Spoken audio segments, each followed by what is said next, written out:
జనసేన ఉమ్మడి జిల్లా ప్రచార కోఆర్డినేటర్గా నియమితులైన పీలా రామకృష్ణకి అభినందనలు చెప్పిన పశ్చిమ నియోజకవర్గ జనసేన కార్యకర్తలు గత 45 ఏళ్లుగా మా కుటుంబ నేపథ్యం రాజకీయంలో ఉన్నా నేను ఎప్పుడు కూడా సాఫ్ట్వేర్లో జాబ్ చేస్తూ అటు ఎన్నో పోలీసులకి ఆంధ్ర రాష్ట్రంలోనే కాదు తెలంగాణలో ఛత్తీస్గఢ్ మహారాష్ట్ర ఇలా చాలా రాష్ట్రాల్లో పోలీసులకు సంబంధించిన యాప్స్ ఇస్తూ క్రైమ్ అండ్ క్రిమినల్ మ్యాపింగ్ చేస్తూ ఒకరోజు మా నాన్నగారు 2018లో జనసేన పార్టీలో నన్ను తీసుకెళ్లి పవన్ కళ్యాణ్ గారి సమక్షంలో జాయిన్ చేయడం జరిగింది.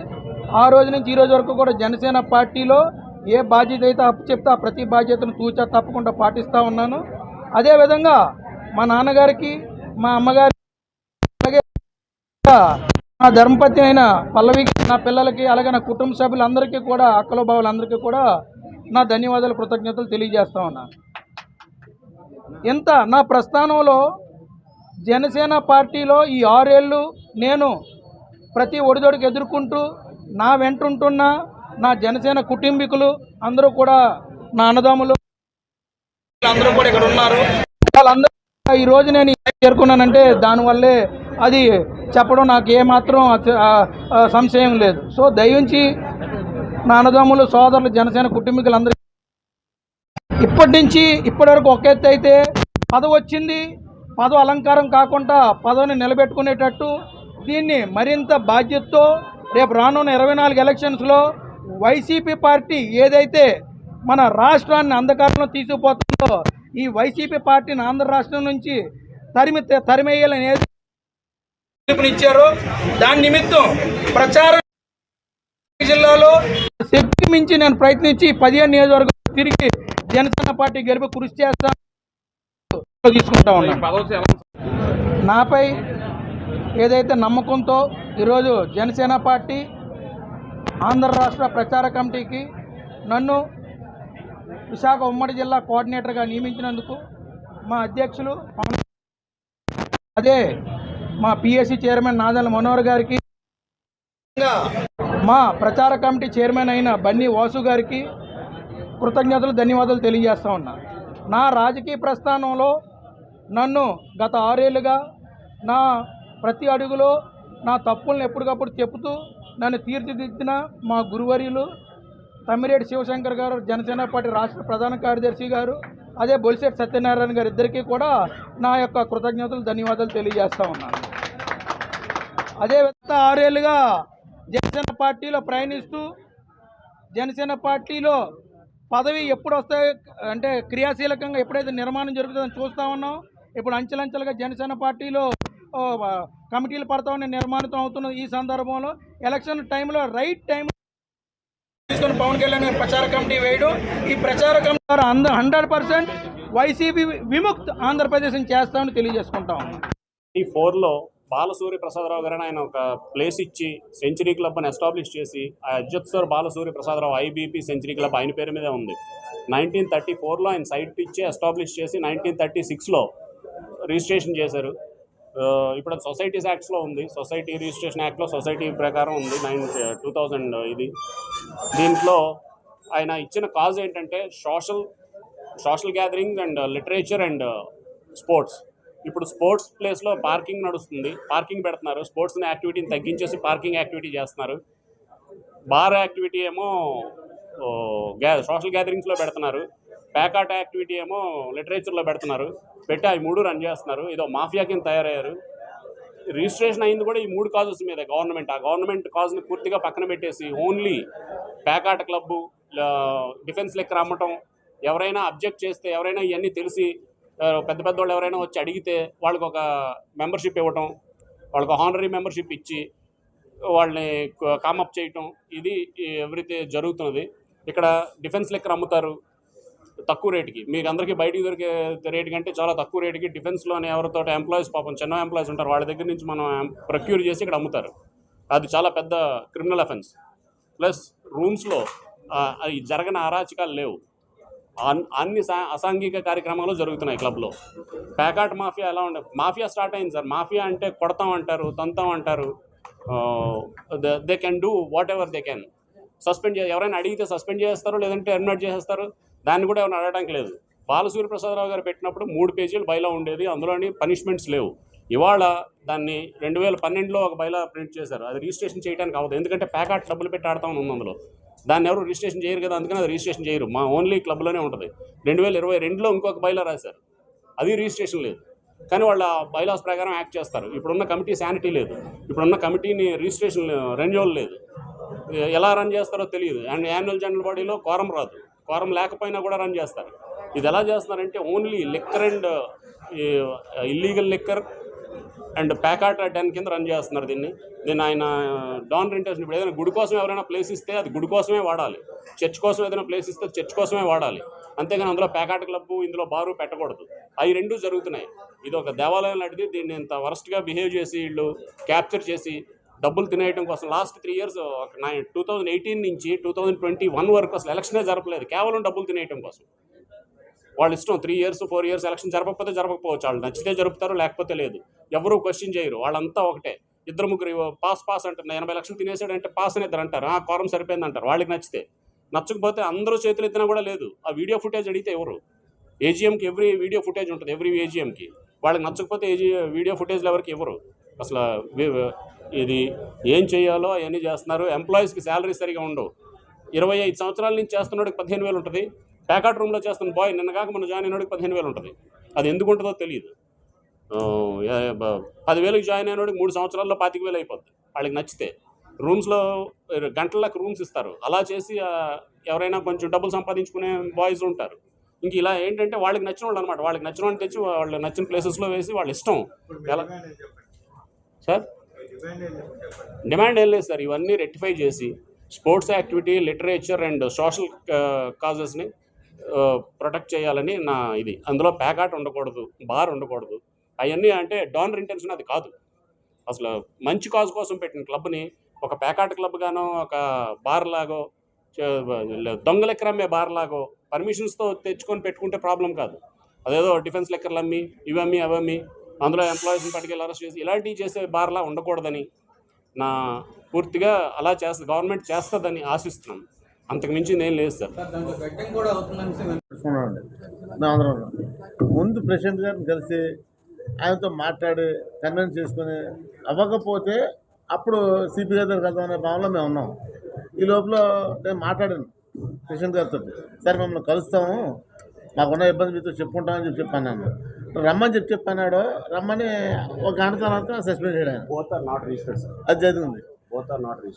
సరే ఆ మాటల్లోనే మీరు ఏం చేస్తారా, మేము ఒప్పుకోకపోతేనే మీరు ఉన్నవాళ్ళు 20 మంది, మేము 50 మంది ఉన్నాము, కళ్ళు ఇచ్చి దుర్నట్టు పడతాం, ఏం చేస్తారు మీరు, ఏమనుకుంటున్నారో మేము ఉంటానని చెప్పని ఆయన సీరియస్గా వార్నింగ్ ఇచ్చాడు నాకు. సరే ఇంకా రెండోది వైస్ ప్రెసిడెంట్ బుక్కి వెంకటరాజు అని చెప్పాను. ఆయన పేరే బుక్కి వెంకటరాజు. క్రికెట్ స్టార్ట్ అయిందంటే క్లబ్లోనే ఉంటాడు ఆయన. ఆయన సపోర్టు సెక్రటరీ జవహర్ గారు, ఇంకా వాళ్ళిద్దరూ పార్ట్నర్స్ అనమాట అండి. విపరీతంగా ఇంక బుక్కి దారుణంగా నడుస్తుంది డన్ అనమాట అండి. బుక్కి ఏముంది మీకు తెలియదు, సెల్ ఫోన్లో కదా ఆడేది అంతాను. ఆ కింద పెద్ద లాంజ్ ఉంటుంది, ఆ లాంజ్లో కూర్చుని ఆ బుక్కీలు రన్ చేస్తూ ఉంటారండి వాళ్ళిద్దరు పార్ట్నర్స్. ఆ బుక్కి వెంకటరాజు ఈయన పార్ట్నర్స్ అండి. అది వాళ్ళిద్దరూ ఇంకా ఒకటి ప్యాకాట్ కాకుండా బుక్కికి టెన్కం చేస్తారు దాన్ని ఆ క్లబ్ని. అది సార్ కొంచెం దీన్ని నిరోధించి సపోర్ట్ చేయమని చెప్పి నాకు కోరుతున్నాం. ఈ నెల 16వ తారీఖు జరగబోవు సార్వత్రిక సమ్మెను జయప్రదం చేయాలి అంటూ ఎం సుబ్బారావు ఆధ్వర్యంలో ముఠా కళాశాల సమ్మెకు సంబంధించి గోడపత్రికను స్ప్రింగ్ రోడ్ లో విడుదల చేశారు. ఈ సందర్భంగా Jagadamba zone CITU general secretary Chandramouli మాట్లాడారు.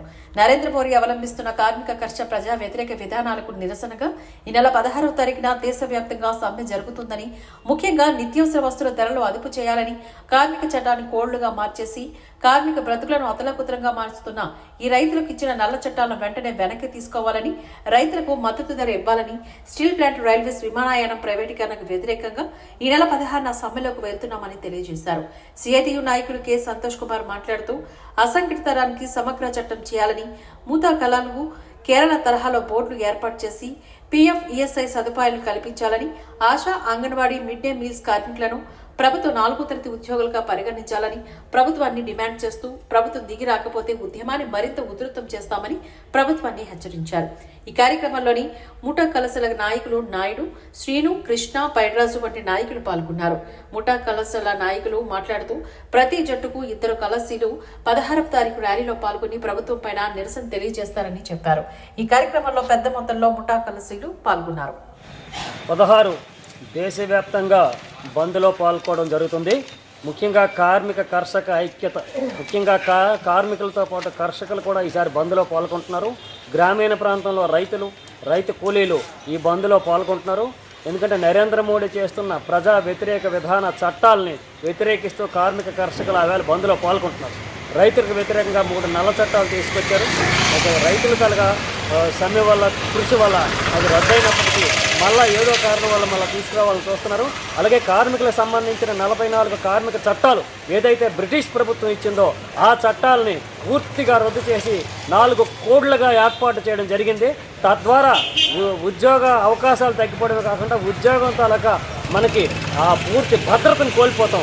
అంతేకాకుండా న్యూ పెన్షన్ స్కీమ్ అంటే ఉద్యోగ విరమణ తర్వాత కూడాను కార్మికులు బ్రతికే అవకాశం లేని విధంగా ఈరోజు తీసుకొచ్చారు. అంతేకాకుండా ప్రభుత్వ రంగ సంస్థలను పూర్తిగా నిర్వీర్యం చేస్తున్నారు. ప్రైవేటు వ్యక్తులకి కారు చౌక అమ్ముతున్నారు. అలాగే మన ప్రభుత్వ రంగ సంస్థలను కూడాను విదేశీ గుత్త పెట్టుబడిదారుల చేతుల్లోని పూర్తిగా పెట్టడానికి ఇది చేస్తున్న కార్యక్రమం. దీనిలోని ఒక్క కార్మికులే కాదు, కర్షకులే కాదు, అసంఘటిత రంగ కార్మికులు పెద్ద మొత్తంలో పాల్గొంటున్నారు. ఎందుకంటే కేరళలోని అసంఘటిత రంగ కార్మికులు ముఖ్యంగా ముఠా కళాశాలకి ప్రత్యేక చట్టం అంటూ ఉంది. ప్రత్యేక బోర్డు, వెల్ఫేర్ బోర్డు అనేది ఏర్పాటు చేయడం జరిగింది. దీనికోసం అసంఘటిత రంగ కార్మికులు పోరాడుతూ ఉంటే, ఒక పక్క పోరాడుతుంటే ముఖ్యంగా బిల్డింగ్ వర్కర్స్ తాలూకా సెజ్జలో డబ్బులు తీసేసి పూర్తిగా నిర్వీర్యం చేయడం జరుగుతుంది. ఇటువంటి కార్యక్రమాలకు వ్యతిరేకంగా 16 జరగబో సమ్మెలోని ఈరోజు కార్మికులు, కర్షకులు అందరూ పాల్గొవాలని ఈ కార్యక్రమంలో దీనిలో ఒక పోస్టర్ ఈవేళ విడుదల చేయడం జరిగింది. 16వ తారీఖులో పెద్ద ఎత్తున ఈ సమ్మెలో పాల్గొంటామని మిమ్మల్ని తెలియజేస్తున్నాం. దాదాపుగా 37 కోట్లకు సంబంధించిన కిట్లు గ్రామ స్థాయిలో నుంచి పోటీ పడతా ఉన్న పిల్లలందరికీ కిట్లు ఇస్తే మరో 12,21 కోట్లకు సంబంధించిన 12.221 కోట్లకు సంబంధించిన బహుమతులు ఈరోజు ఆ పోటీలో పాలుపంచుకున్న మన పిల్లలందరికీ కూడా ఈరోజు ఇవ్వడం జరుగుతూ ఉంది. ఇంతగా ప్రోత్సహిస్తూ మట్టిలో మాణిక్యాలను కనుగొనే ఈ కార్యక్రమం ఏదైతే మనం చేస్తూ ఉన్నామో ఇందులో Chennai Super Kings, Andhra cricket association, వీరితో పాటు మిగతా ఆటలకు సంబంధించిన సంస్థలు కూడా pro kabaddi, Black Hawks, volleyball, AP kho kho association, AP badminton association, ఇటువంటి వారందరూ కూడా పార్టిసిపేట్ చేస్తూ టాలెంట్ను కనుగొన్న దాదాపుగా 14 మందిని టాలెంట్ కనుగొని ఈ 14 మందిని కూడా వాళ్ళందరూ కూడా దత్తత తీసుకొని వాళ్ళందరినీ కూడా మరింత ట్రైనింగ్ ఇచ్చే దిశగా అడుగులు వేయించడం మొదలుపెట్టారు. చూస్తే క్రికెట్ నుంచి 2 పిల్లలకి 2 చెల్లెమ్మలకు మొత్తంగా 4 ఐడెంటిఫై చేయడం జరిగింది. కబడ్డీ నుంచి కూడా 3 మగపిల్లలకు 1 చెల్లెమ్మకు మొత్తం 4 ఐడెంటిఫై చేయడం జరిగింది. వాలీబాల్ నుంచి 1 మగపిల్లాడు 1 చెల్లెమ్మను ఐడెంటిఫై చేయడం జరిగింది. ఖోఖో నుంచి 1 తమ్ముడిని 1 చెల్లెమ్మను ఐడెంటిఫై చేయడం జరిగింది. బ్యాడ్మింటన్లో కూడా 1 తమ్ముడిని 1 చెల్లెమ్మను కూడా ఐడెంటిఫై చేస్తూ మొత్తంగా 14 మంది పిల్లలను టాలెంట్ ఉంది, మట్టిలో మాణిక్యాలు వీళ్ళకి ఇంకా సరైన ట్రైనింగ్ కన్నా ఇవ్వగలిగితే వీళ్ళందరూ కూడా జాతీయ స్థాయిలోనూ అంతర్జాతీయ స్థాయిలోనూ ఆడే పరిస్థితి ఉంటుంది అని చెప్పి ఈ పిల్లలను ఐడెంటిఫై చేసి ఈ పిల్లలకు మరింత ట్రైనింగ్ ఇచ్చే దిశగా అడుగులు వేయడం మొదలుపెట్టాం. ఇందులో పవన్ అని విజయనగరంకు సంబంధించిన అబ్బాయి, అదే రకంగా కేవీఎం విష్ణు వర్ధని అని చెప్పి ఎన్టీఆర్ జిల్లాకు సంబంధించిన చెల్లెమ్మ, వీళ్ళిద్దరినీ కూడా చెన్నై సూపర్ కింగ్స్ను వీళ్ళిద్దరినీ కూడా దత్తకు తీసుకొని మరింత ట్రైనింగ్ ఇచ్చే దిశగా అడుగులు వేయించే కార్యక్రమానికి శ్రీకారం చుట్టారు. అదేవిధంగా శివ అని అనపర్తికి సంబంధించి ఈస్ట్ గోదావరికి సంబంధించిన పిల్లాడిని, కుమారి గాయత్రి గాయత్రి అని కడప జిల్లాకు సంబంధించిన చెల్లెమ్మను, వీళ్ళిద్దరిని ఆంధ్ర క్రికెట్ అసోసియేషన్ దత్తత తీసుకోవడానికి ముందుకొచ్చింది. వీళ్ళల్లో కూడా ప్రతిభ ఉంది. స్థానపడితే వీళ్ళందరూ కూడా జాతీయ స్థాయిలోను అంతర్జాతీయ స్థాయిలోను ఆడే పొటెన్షియల్ వీళ్ళకు ఉంది అని చెప్పి, అదేవిధంగా కబడ్డీకి సంబంధించి సతీష్ అని తిరుపతి జిల్లాకు సంబంధించి, అదే మాదిరిగా బాలకృష్ణారెడ్డి అని బాపట్లకు సంబంధించి, సుమన్ అని మళ్ళీ తిరుపతికి సంబంధించి,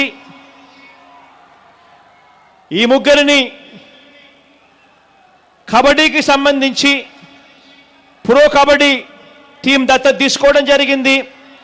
బాలకృష్ణను, సతీష్ను, సుమన్ను, సంధ్య అని విశాఖపట్నం చెందిన చెల్లెమ్మను, వీళ్ళిద్దరిని ఏపీ కబడ్డీ అసోసియేషన్ దత్తత తీసుకోవడానికి ముందుకు వచ్చింది.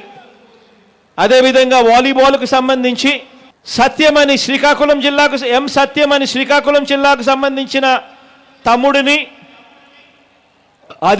అదే రకంగా మహిళలకు సంబంధించి చెల్లెమ్మలకు సంబంధించి మౌనిక అని బాపట్లకు సంబంధించిన చెల్లెమ్మ, వీళ్ళిద్దరిని బ్లాక్ హాక్స్ వాలీబాల్ సంస్థ ముందుకొచ్చింది. వీళ్ళిద్దరినీ కూడా దత్తత తీసుకొని మరింత తర్ఫీదిచ్చి జాతీయ స్థాయికి అంతర్జాతీయ స్థాయికి పరిచయం చేసే దిశగా అడుగులు వేయడానికి ముందుకొచ్చింది. ఖోఖోకు సంబంధించి కె రామ్మోహన్ అని మళ్ళీ బాపట్లకు సంబంధించిన పిల్లాడిని, తమ్ముడిని, అదే రకంగా హేమావతి అని ప్రకాశం జిల్లాకు సంబంధించిన హేమావతి అని ప్రకాశం జిల్లాకు సంబంధించిన చెల్లెమ్మను ఖోఖోలో తర్ఫీదిచ్చేందుకు మరింత ముందుకు తీసుకొని పోయేందుకు ఏపీ ఖోఖో అసోసియేషన్ ముందుకొచ్చింది. బ్యాడ్మింటన్కు సంబంధించి వంశీ కృష్ణంరాజు ఏలూరు జిల్లాకు సంబంధించిన తమ్ముడిని, అదే రకంగా ఆకాంక్ష అని బాపట్ల జిల్లాకు సంబంధించిన చెల్లెమ్మను, వీళ్ళిద్దరినీ కూడా ఏపీ బ్యాడ్మింటన్ అసోసియేషన్ ముందుకొచ్చింది. వీళ్ళను కూడా తర్ఫీదిచ్చేందుకు, దత్తత తీసుకునేందుకు. ఈ రకంగా ఈ 14 మందిని మట్టిలో మాణిక్యాలను ఐడెంటిఫై చేసి వీళ్ళందరికీ కూడా రాష్ట్ర ప్రభుత్వం తోడుగా ఉంటుంది. అదే రకంగా ఈ పైన పేర్కొన్న ఈ చెన్నై సూపర్ కింగ్స్ అయితేనేమి, ఆంధ్ర క్రికెట్ అసోసియేషన్ అయితేనేమి, ప్రో కబడ్డీ టీం అయితే, ప్రో కబడ్డీ సంస్థ అయితేనేమి, ఏపీ కబడ్డీ అసోసియేషన్ అయితేనేమి, బ్లాక్ హాక్స్ వాలీబాల్ అయితేనేమి, ఏపీ ఖోఖో అసోసియేషన్ అయితేనేమి, ఏపీ బ్యాడ్మింటన్ అసోసియేషన్ అయితేనేమి, అందరం కలిసికట్టుగా ఒకటై మన పిల్లలకు తర్ఫీదిచ్చేందుకు ఇక అడుగులు ముందుకు పడతా ఉన్నాయి. ఈయన జగన్మోహన్ రెడ్డి గారు మాట్లాడినటువంటి సామాజిక న్యాయం కానివ్వండి, ఇది వాస్తవం కాదు. ఈరోజు జగన్మోహన్ రెడ్డి గారి యొక్క సామాజిక న్యాయం నేతి బీరకాయల్లో నెయ్యంత నిజమో జగన్మోహన్ రెడ్డి గారి యొక్క సామాజిక న్యాయం అంత నిజం. ఈ రాష్ట్ర బీసీ వర్గాలకు సంబంధించి, ఈ రాష్ట్రంలో 139 బీసీ వర్గాలకు సంబంధించిన వాళ్ళకు కూడా మనం చేస్తాం. ఆ రోజు కష్టపడ్డాం, అధ్యయన కమిటీ ద్వారా జగన్మోహన్ రెడ్డి గారు నమ్మాం. ఈ రాష్ట్రంలో సరైనటువంటి ప్రాధాన్యత జరుగుతుంది, అన్ని విధాలుగా గౌరవిస్తారని పరిస్థితి అనుకున్నాం. కానీ ఈరోజు మనం చూసుకున్నట్లయితే పదవులకు సంబంధించినటువంటి పనియారం చేశారు, కాస్త పుస్తకాన్ని పదవులు ఇచ్చారు కానివ్వండి, పవర్ లేనటువంటి పరిస్థితి.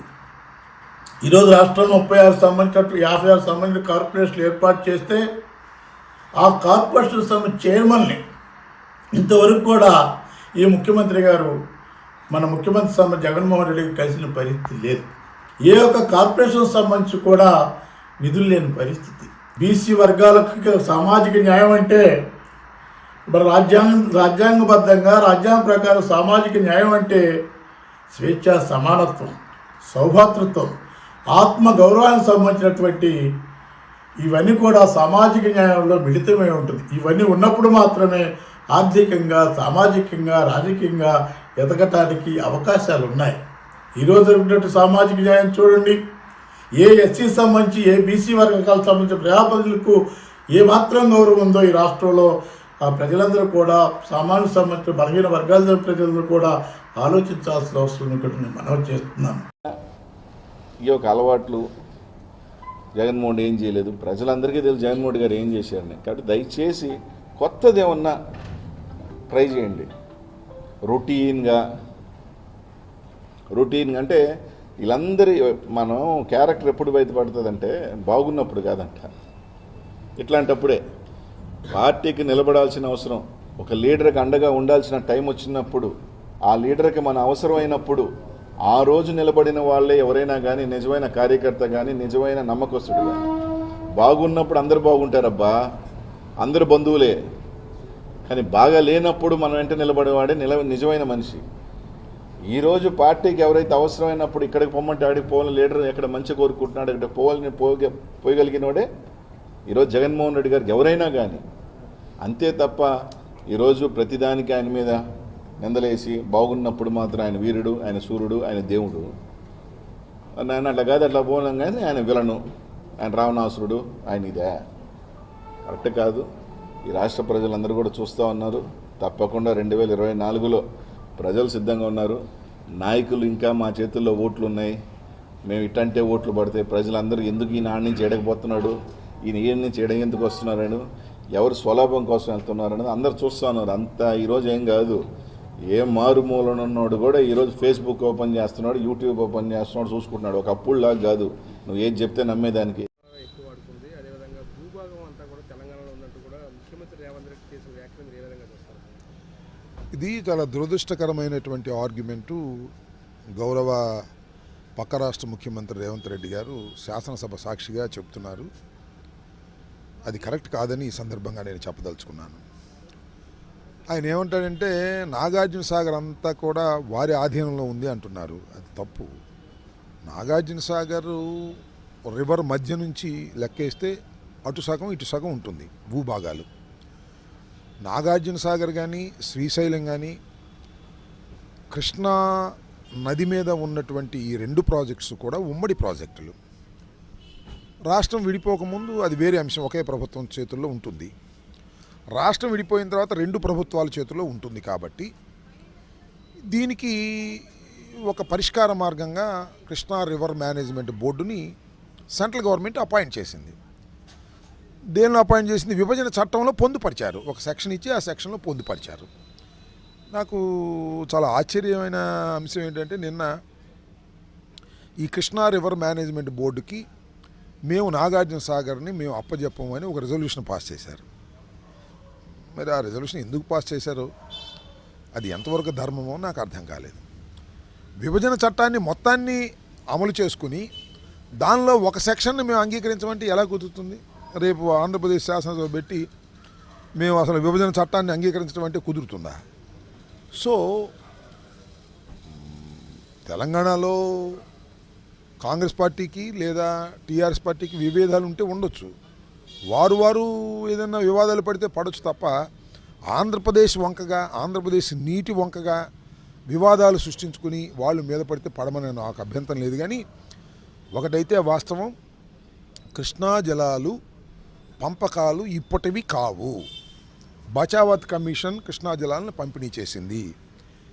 ఉభయ రాష్ట్రాలు అంటే అప్పుడు ఉమ్మడి రాష్ట్రానికి 811 ఇచ్చారు, తెలంగాణకి 299 ఇచ్చారు, 512 ఆంధ్రప్రదేశ్కి రాయలసీమకి ఇచ్చారు. ఇది బచావత్ కమిషన్ ఇచ్చింది. దీన్ని ఎవడం డిస్ప్యూట్ చేసే హక్కు ఎవరికి లేదు. ఇవాళ వచ్చి రేవంత్ రెడ్డి గారు కొత్తగా వచ్చో, లేకపోతే కేసీఆర్ గారు కొత్తగా వచ్చో, లేకపోతే ఇంకోళ్ళు వచ్చో మాకు 299 కాదు మాకు 50% కాబట్టి కుదరదు. ఒకసారి అవార్డు అయిపోయినటువంటి అంశం. ఈ అవార్డు అయిపోయినటువంటి అంశాన్ని వివాదంలోకి తీసుకురావడం ఒకటి. రెండవది, విభజన చట్టంలో ఉన్న అంశాలను మేము అంగీకరించమని అనేది ఇది మొండి వాదనలు.